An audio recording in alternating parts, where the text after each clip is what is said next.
Tell me a little bit about your involvement in honors programs, honors curriculum, and things like that that you helped develop.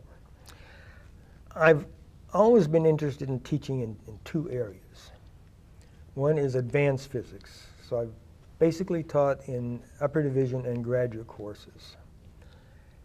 The other is teaching about physics to non-physicists.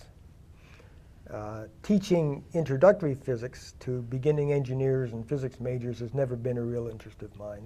That's a pedagogical skill that I've not been able to develop.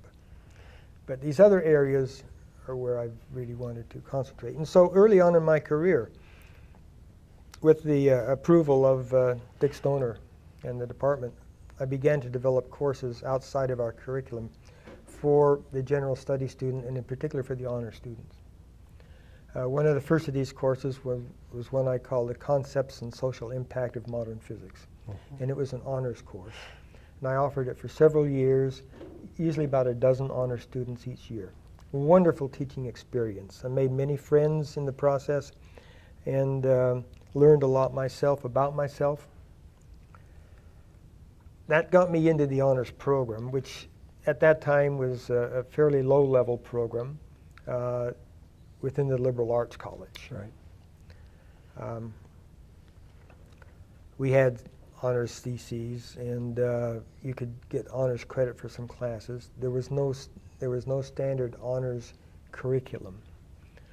Dean Guido Weigand appointed me director of the liberal arts college honors program, 1974, I believe it was, 2 or 3 years before my next sabbatical. And so that gave me an opportunity that I really enjoyed. He gave me some charges, some things to carry out, and so I began doing that. And in the process, we pulled the entire university together into an honors program. We pulled the faculty from the university together to develop an honors curriculum. We introduced a sort of an expansion on the typical Western Civ course that was standard in universities in those days. A course we called the Human Event, and that course is still part of the basic honors curriculum today.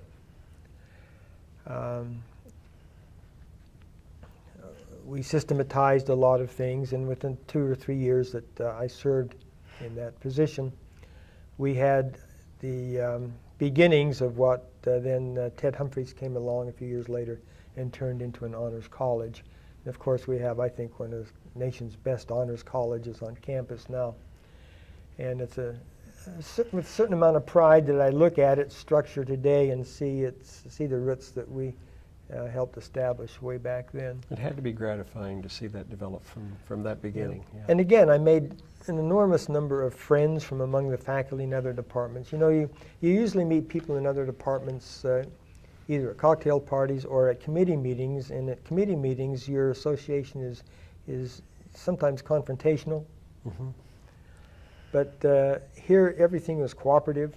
We all had a great time, and a lot of these faculty are still my good friends today.